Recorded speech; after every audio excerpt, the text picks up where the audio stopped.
A bordo de un CRJ turbohélice de la compañía Yangon Air, abandonamos la antigua capital imperial con rumbo a Mandalay.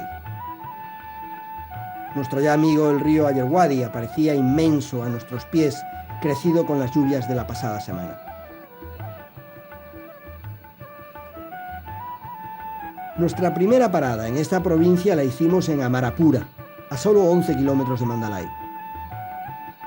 Fue construida en 1783 por el rey Bajidao para ser capital de su reino, título que disfrutó hasta 1857, año en que tal estatus se movió a Mandalay.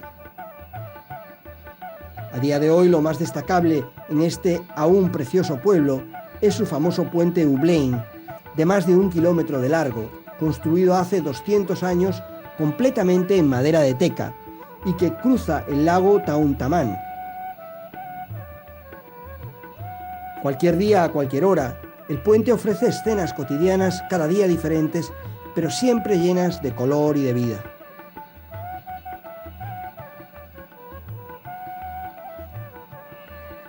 En el templo de Mahangandayon, uno de los pocos monasterios abiertos a los escasos viajeros que llegamos hasta aquí, todos los días a las 10 en punto, los más de 1000 monjes que lo habitan forman interminables colas para hacer su comida principal.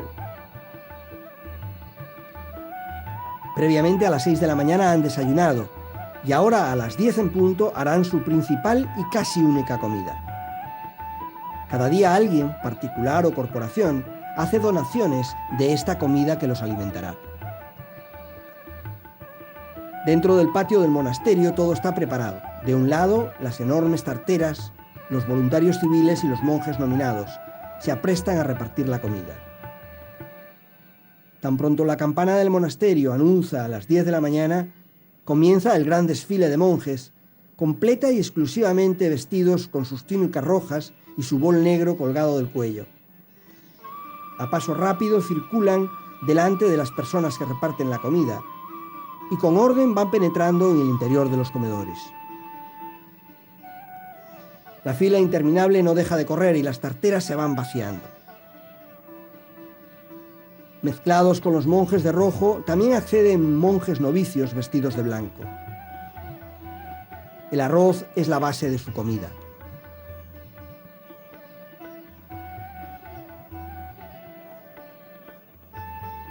Los propios monjes, repartidos en 2 hileras a la entrada de uno de los comedores, reparten el postre. Hoy toca helado, aunque tenemos la sensación de que no va a llegar para todos.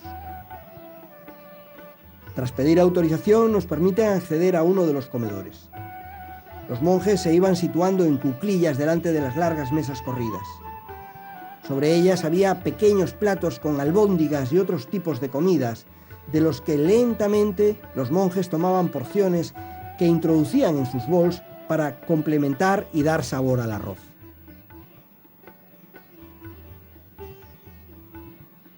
Nuestro día continuó recorriendo la región más rica en historia de Myanmar, pero absolutamente carente de infraestructuras de comunicación. Cruzamos el río Ayeyarwady en una barcaza, dejando atrás el gran puente realizado por los ingleses en 1934, y continuamos en un rudimentario carro de caballos. Estábamos en Aba, la llamada ciudad de las gemmas, capital del reino birmano desde 1364 a 1841, fecha en que la capital se trasladó a la vecina Amarapura. Poco resta del pasado esplendor de Aba, que sufrió terribles embates con el gran terremoto de 1838. Hoy solo queda una pacífica y bella aldea a orillas del todopoderoso río Ayeyarwady, y los restos a duras penas en pie de la torre del reloj con sus 27 metros de alto. Desde esa altura pudimos contemplar la vida en la plácida aldea, las ruinas de su viejo castillo de finales del siglo XIII y el nuevo monasterio de Mahauni Pousa. En carro de caballos llegamos al monasterio escuela de Pagayá, construido hace 160 años en madera de teca. Las columnas en que se apoya la plataforma fueron cubiertas de cemento para evitar que el agua las pudra. En el interior un bellísimo Buda de jade blanco situado sobre un trono de oro macizo. A su lado, una escuela de párvulos desvalidos, donde dos monjes vigilaban a los niños que en silencio y con dedicación trabajaban sobre sus libretas.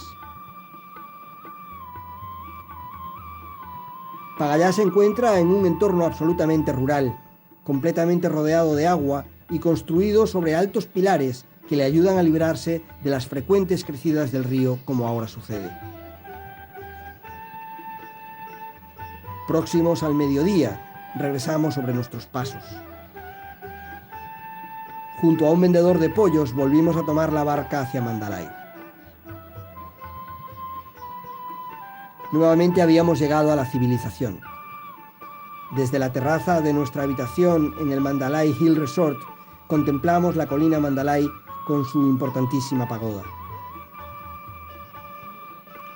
Y ahora ya desde lo alto de la colina, ya dentro de la pagoda construida en la cima, disfrutamos de la espléndida vista sobre la ciudad. El gran perímetro cuadrangular de su fuerte en el corazón de la urbe, nuestro hotel y nuestro imperturbable y fijo compañero de viaje, el río Ayeyarwady. El sol se acercaba a la línea del horizonte dibujada sobre el río y teñía de malvas y azules todo el paisaje verde de esta ciudad de más de 1 millón de habitantes. Hoy por fin las nubes habían desaparecido y pudimos contemplar la esperada puesta de sol sobre el largo río.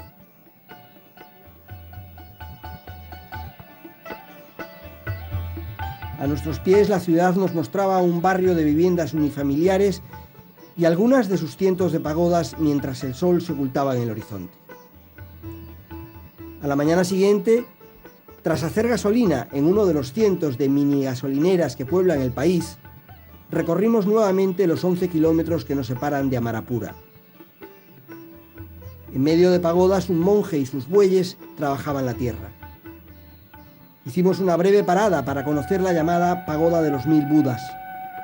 Las paredes de sus 3 estupas aparecen completamente cubiertas por más de 1000 pequeños altares de Buda de color azul añil.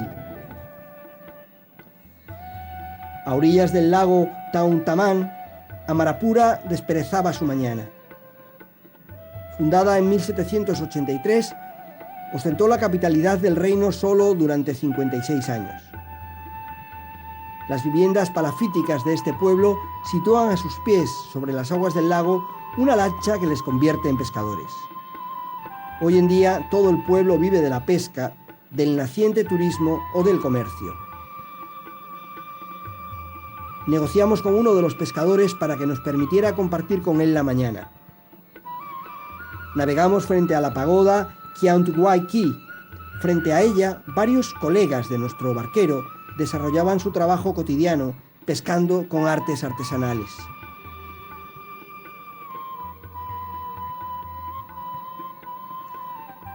Junto a unos matorrales parecía encontrarse el mayor banco de peces y la mayoría de los pescadores faenaban allí.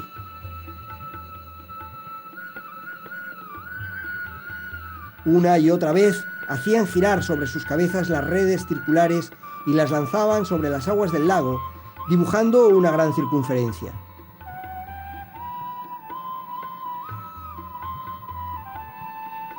La mañana se les estaba dando muy bien. En apenas hora y media cada barca tenía más de 10 kilos de muy diversos pescados. El paseo en lancha por el lago Tauntamán constituye uno de esos regalos difícilmente olvidables, y la sensación de paz recibida de sus gentes resultaba absolutamente relajante. Ante nosotros se extendían parte de los casi 2 kilómetros del puente de Teka Ubein. La animación que veíamos sobre él nos animó a acercarnos a una de las estaciones intermedias y a mezclarnos con las gentes que sobre él paseaban. El puente Ubein une las dos orillas del lago. En la orilla opuesta a Amarapura hay una importante universidad, en la que hoy era fiesta. Por este motivo todo el paseo se encontraba repleto de estudiantes. Para ellos, nuestra exótica presencia suponía motivo de sonrisa y conversación. También nosotros disfrutamos el paseo hasta la orilla.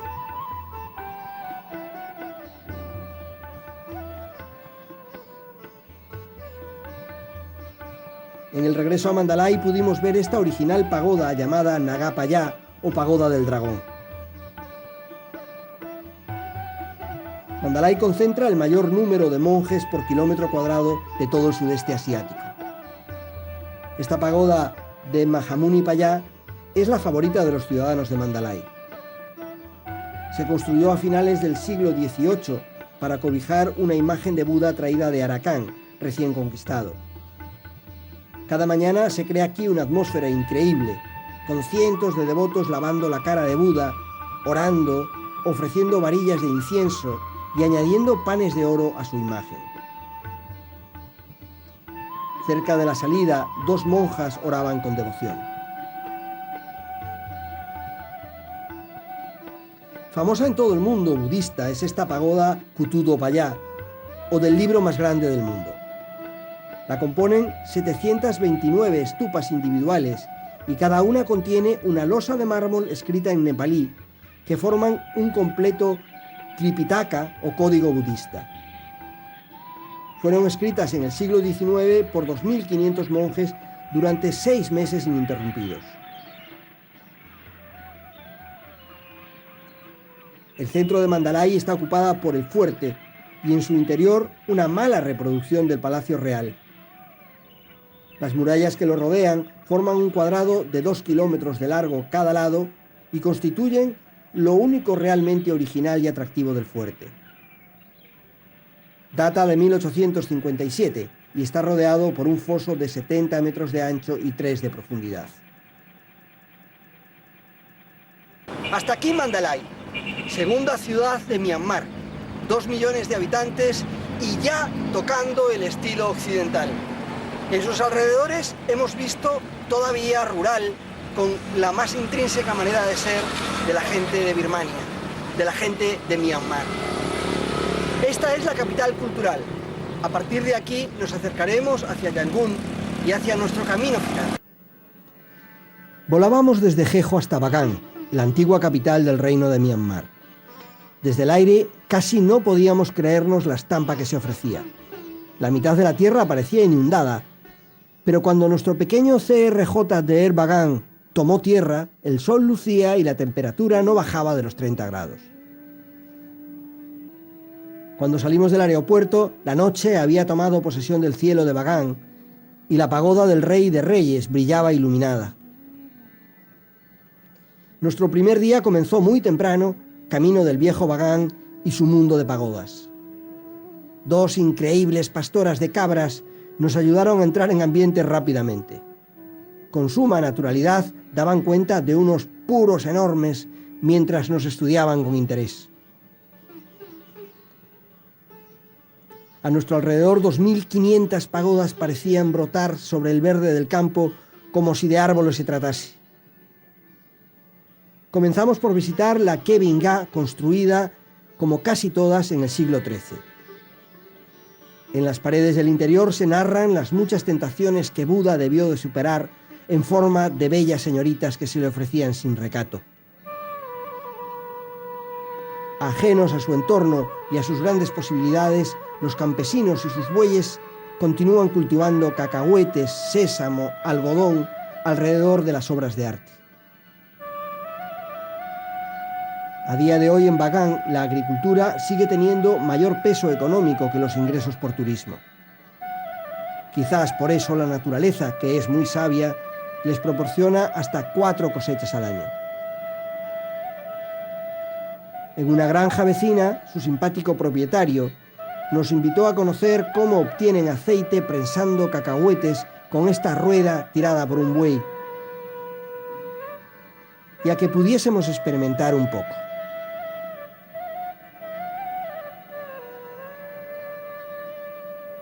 La vida en estas aldeas parece plácida y relajada. Todo el mundo está dispuesto a regalarte una sonrisa con facilidad y es fácil encontrar monjes entre ellos. Nuestro objetivo, tras 60 verdes y coloristas kilómetros, era llegar a la montaña más sagrada de Myanmar, el Monte Popa, antiguo volcán extinguido de 1.519 metros de alto, y hogar de los 37 espíritus birmanos más reverenciados, los Nats.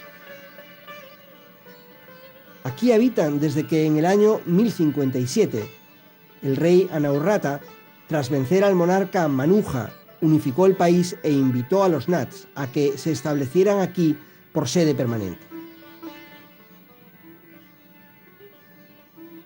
El terreno del valle bajo el monte Popa se ha visto fertilizado por las cenizas volcánicas, creando un rico centro agricultor a su alrededor que proporciona una aceptable actividad económica.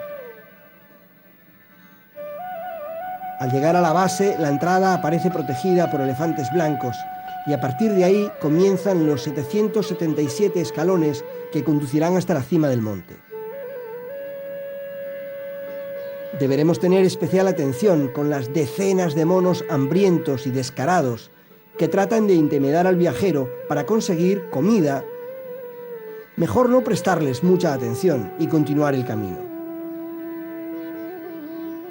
Vimos a Zoe que tras comprar unas bolsitas de cacahuetes no lograba librarse de ellos.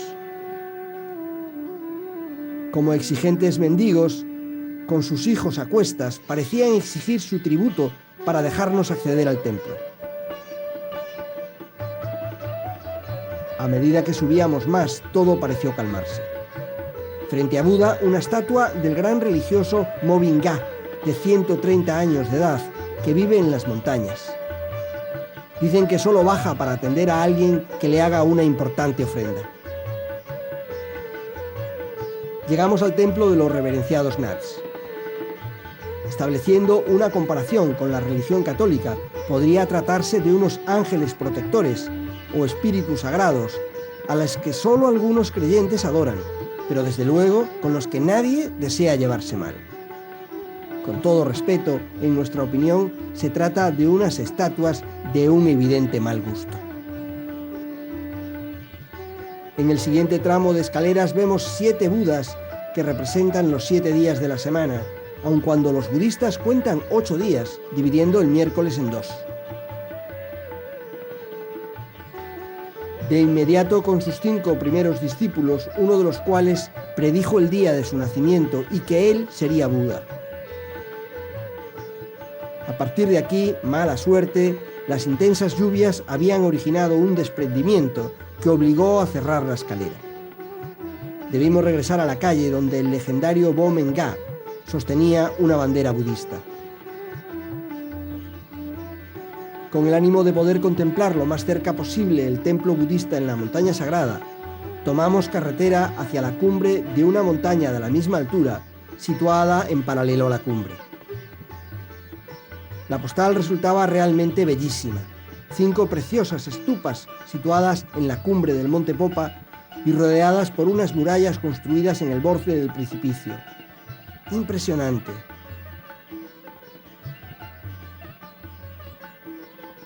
El camino de regreso lo realizamos el tiempo que las escuadrillas de recolección que regresaban a sus casas en Bagan.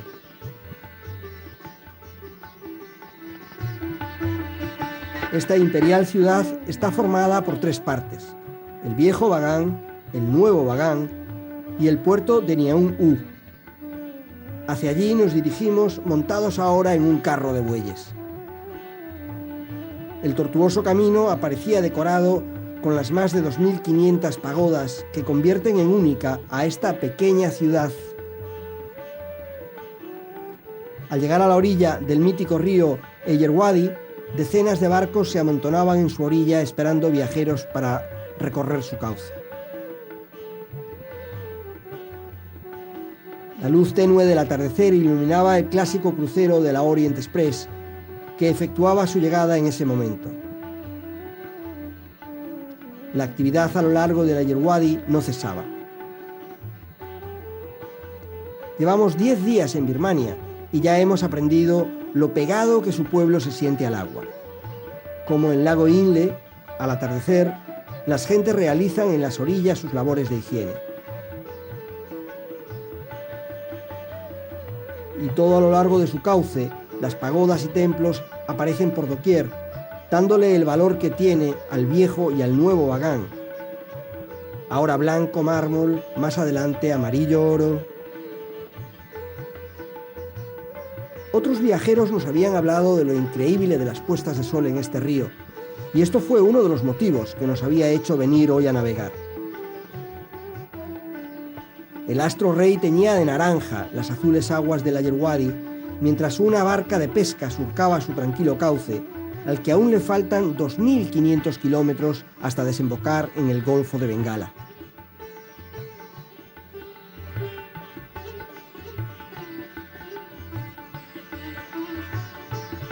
Tras un excitante día esa noche, decidimos cenar en un típico restaurante con espectáculo de marionetas, tan del gusto en todo el sudeste asiático. El montaje es sumamente formal. En un foso, la orquesta interpreta la música que acompaña al espectáculo, y en el escenario, cada restaurante-teatro compite por contar con el jugador de marionetas más famoso.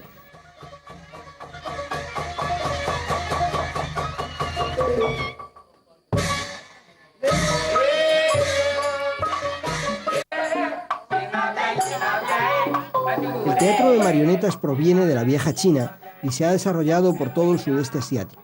Aquí en Myanmar goza de gran aceptación entre el público nativo, que no duda en mostrárselo orgulloso al aún escaso pero creciente turismo. Restaurantes como este existen desde siempre en territorio birmano, pero en los últimos tiempos, en los que los viajeros llegan desde cualquier rincón del planeta, es más sencillo encontrarlos en ciudades como esta Bagan, cuna cultural del país y principal punto de encuentro de los viajeros del mundo. Comenzamos el nuevo día ante la puerta de entrada del viejo Bagan, levantada en el siglo IX, y punto de donde parte una muralla que rodeaba la ciudad. Paralelo a la muralla, un foso de 9 metros de ancho protegía adecuadamente a Bagan de invasiones extranjeras. Esta puerta, conocida como Puerta Taraba, está flanqueada por 2 especies de garitas donde se alojan 2 nats, masculino y femenino respectivamente. Como ya dijimos, en el siglo IX y muy cerca se erigió el palacio del rey Anaurrata. Junto a la Puerta Taraba, un bello elefante de piedra, montado por valerosos guerreros, simulan defender la ciudad. Probablemente ustedes ya se han percatado del hechizo que ejercen sobre nosotros los mercados populares. En ellos creemos poder encontrar los tipos más auténticos que pueblan cualquier lugar. En este de Nian U encontramos a esta anciana con su pipa artesanal, o a la joven con la piel de su cara protegida para que el sol no se la oscurezca, o 2 jóvenes monjas budistas recolectando su limosna diaria en forma de comida. La vendedora las obsequiaba con miel fresca de unos panales, mientras nuestras rasuradas monjas, vestidas de rosa y marrón como todas las monjas de Myanmar, aguardaban con disimulada indiferencia. Y en medio de todo este bullicio, un precioso bebé dormitaba dentro de su cunita, colgada del techo del puesto de su madre. Le arrullaban los ruidos que producía el roce de cebollas y tomates. 2 jovencitos y guapos aprendices de monjes, con sus bols negros de petición colgados del cuello, nos sonrieron sorprendidos de vernos en su mercado. En la salida de Nian U, entramos a visitar la pagoda Suesigon, cuya estupa dorada vimos iluminada la noche que llegamos. Se construyó en tiempos de Anaurrata y concluyó en el siglo XII. Su estupa descansa sobre 3 terrazas hasta llegar a lo alto de la campana, y los expertos alaban su graciosa armonía. Cada terraza está compuesta de 555 cuadraditos, tantos como tuvo Buda hasta llegar al Nirvana. Paseando en medio de la paz de los patios de Suesigon, Soe nos contaba que esta pagoda fue construida en el lugar de la primera de las 4 paradas que realizó el elefante blanco, transportando las reliquias de Buda. Esto le confiere una importancia muy especial. En este increíble bosque de pagodas en el que nos encontrábamos, sobre todas ellas destaca el templo Tat Vinyu, el monumento más alto de Bagan, que alcanza 61 metros.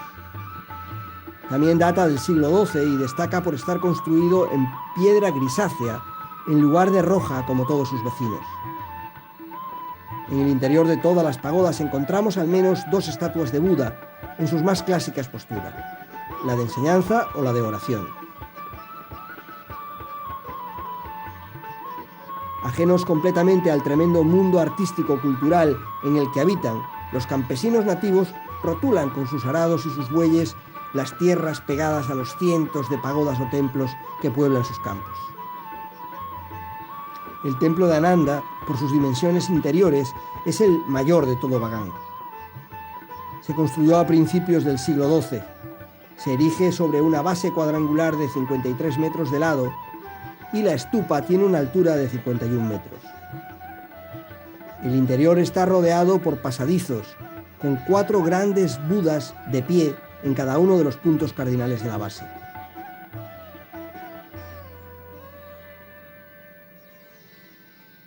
Bajo el Buda lateral oeste se yerguen 2 estatuas que representan al rey Kyansita, que ordenó construir el templo, y el monje Shin-Narahan, hijo del gran rey Anaurrata, quien convirtió a su padre al budismo Theravada. Este es el Buda situado en la cara sur. Contemplado desde cerca, nos muestra una expresión seria y apesadumbrado. Al reiterarnos 10 metros, ¡oh milagro!, Buda sonríe feliz. Esta estatua y la de la cara norte son auténticas originales del siglo XII y pertenecen al estilo medieval de Pagán. Las otras 2 son bastante posteriores, del período Mandalay. Cuando visitamos la ciudad santuario de Bagan, alguna de sus 2.500 pagodas, por su arte o por su historia, se convierten en imprescindibles. Tal es el caso del templo del Buda agobiado, o pagoda de Manuja, que a pesar de no ser especialmente llamativo, lo sostiene una bella leyenda.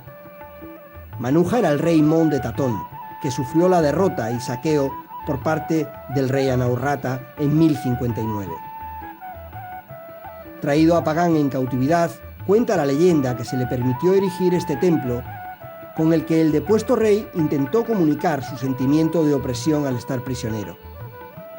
Así lo expresó metiendo en un pequeño interior 3 budas sentados y uno tumbado en posturas incómodas y en santuarios demasiado pequeños para sus proporciones.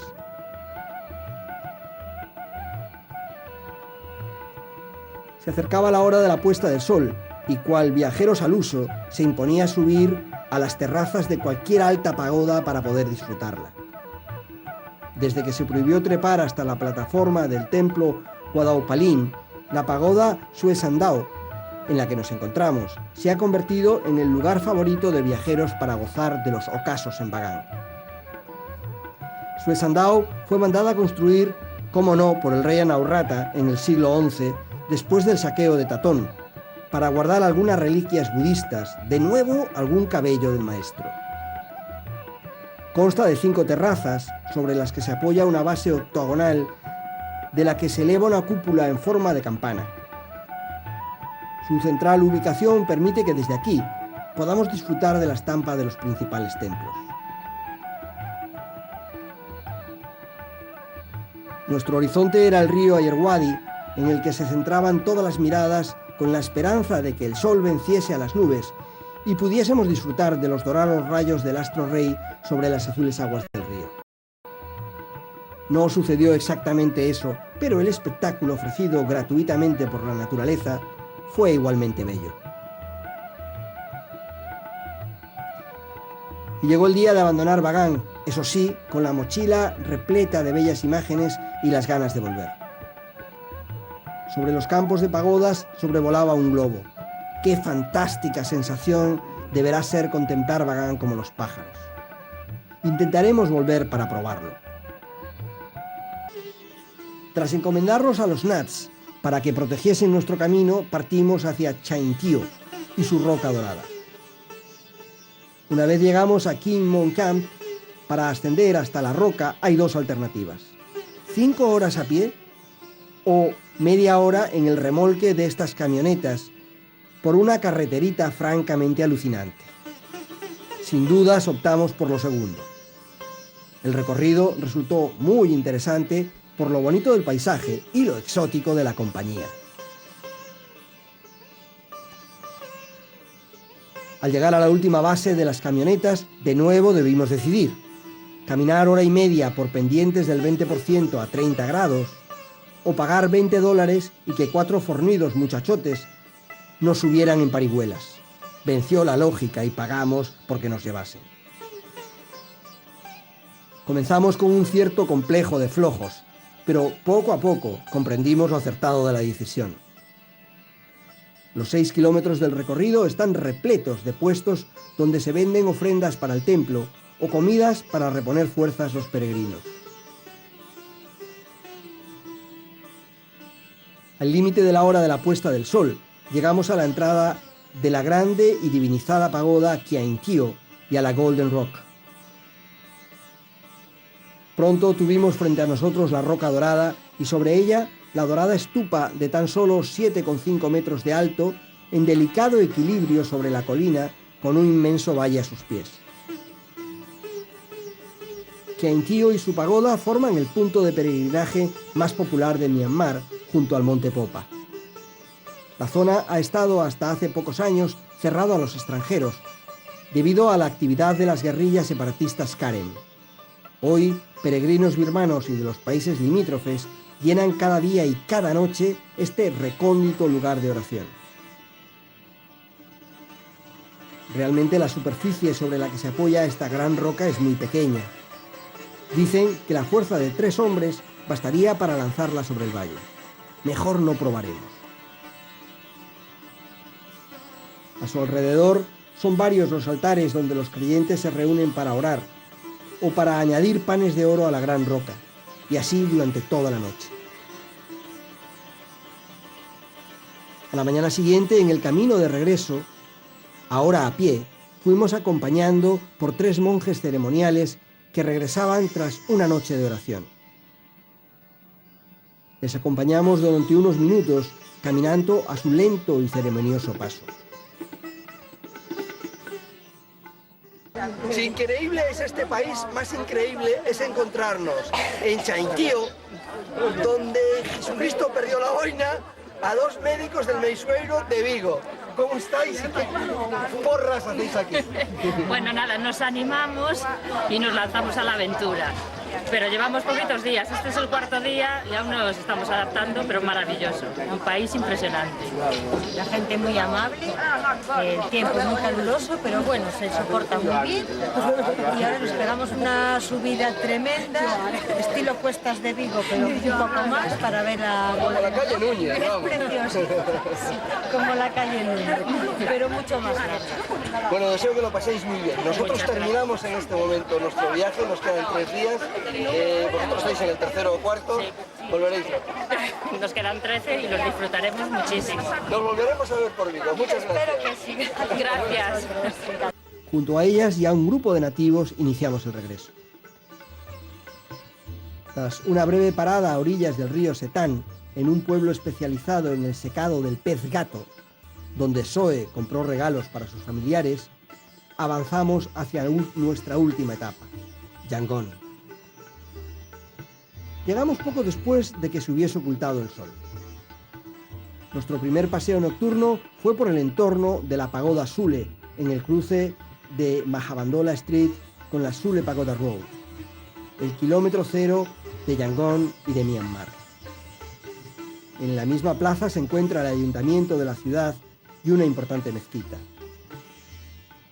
Las calles Mahabandola y Anaurrata de día y de noche congregan el mayor número de mercados al aire libre de la ciudad y es un punto de encuentro de cualquier viajero.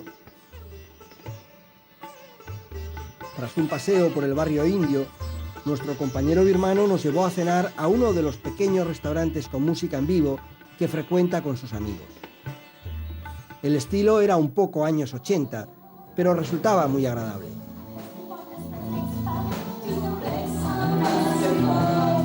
Algunas parejas salieron a la pista y parecían practicar sus clases de baile de salón.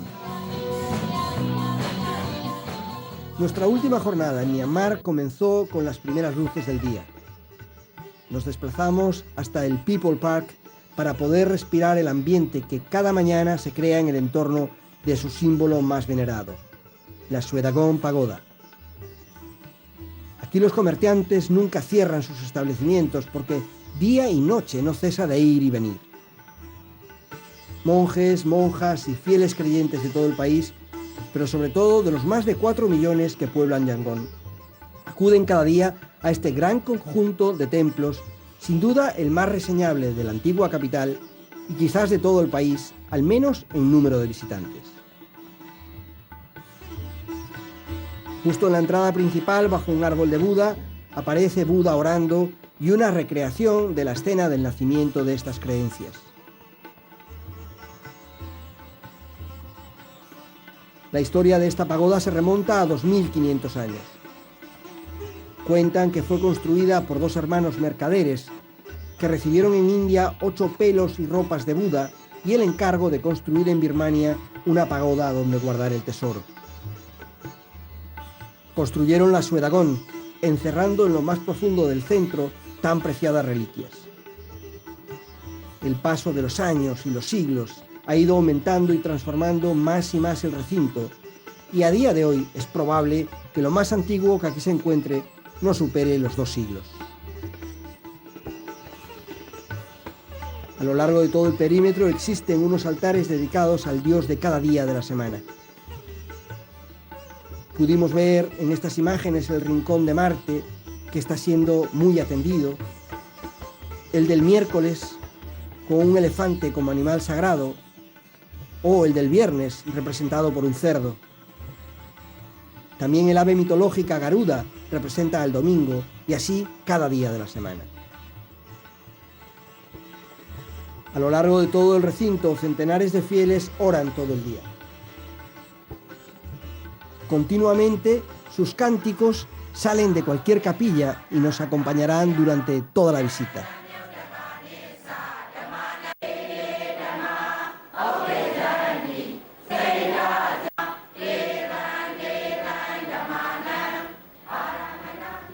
La leyenda más aceptada sitúa la construcción de esta stupa, auténtica joya de la pagoda, entre los siglos VI y IX. Descansa sobre una base cuadrangular seguido de otra hexagonal. Después la gran campana y sobre ella los collares. Descansando sobre ellos flores de loto invertidas, encima el cuello del plátano y por fin la sombrilla construida de oro macizo y piedras preciosas. Fue en 1460 cuando la reina Sinsaobu comenzó la costumbre de forrar la stupa de todos los altares de esta pagoda con pan de oro. Y en 1768 un terremoto partió en 2 partes superior la stupa. Y el año siguiente el rey Simbuyusin la restauró totalmente, elevándolo a los 100 metros de altura actuales. Parecía imprescindible darse un paseo por el alocado centro comercial de Yangon, incluyendo su barrio indio. Pasamos por Sali Kali Temple, el más venerado de los miles de hindúes que viven aquí. Y en la calle Anaurrata se vende y se compra de todo: flores, comida, cacharros. El ambiente podría ser el mismo que hubiese en New Delhi o en Calcuta, solo que los edificios son mucho más viejos y la última mano de pintura la vieron allá por 1948, en la época de los ingleses.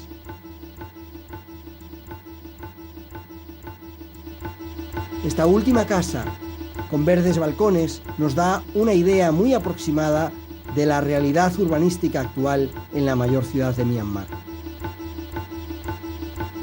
El bullicio lo llena todo en el centro. Sirvan estas imágenes tomadas desde lo alto de uno de los puentes que sirven para cruzar la calle Mahabandola para ilustrar la verdadera dimensión de Yangon en las cercanías de la Sule Pagoda. La plaza que le da nombre, una iglesia cristiana que nos habla de la tolerancia existente, el viejo cuartel general de los ingleses, el ayuntamiento y en el centro de todo la pagoda Sule, kilómetro cero de Myanmar. Pondremos fin a este reportaje desde el parque situado en el lago Kandauji, o el Royal Lake, como lo llamaron los ingleses. Se encuentra bastante cerca de la salida sur de la gran pagoda Suedagón, y en sus aguas descansa la conocida como Barcaza Real, uno de los lugares más bellos y relajados de esta electrizante ciudad a la que ya pensamos en volver el año próximo. Hasta pronto, Myanmar. Han pasado 17 días. En ellos hemos tratado de mostrarles qué es Myanmar. 2 reportajes seguidos, uno con la parte, digamos, más selvática y rural, donde viven las tribus, y otro donde está la cultura, donde está el arte, donde quizás reside el espíritu. Hoy, en nuestra última etapa, hemos recorrido la capital con un calor asfixiante, muy húmedo, pero sin duda en pleno ambiente. Esto, señores, es Yangon, que era la capital. Hoy ya no es, desde hace 6 meses, la capital. Se han ido a formar una capital en medio del país, a mitad de camino de Mandalay. Nuestra impresión subjetiva es que es un país que merece la pena, que ustedes deben visitar. Culto y sobre todo muy amable. La sonrisa siempre en la boca y deseando darles la bienvenida. Háganle caso a ellos y vengan a visitarles.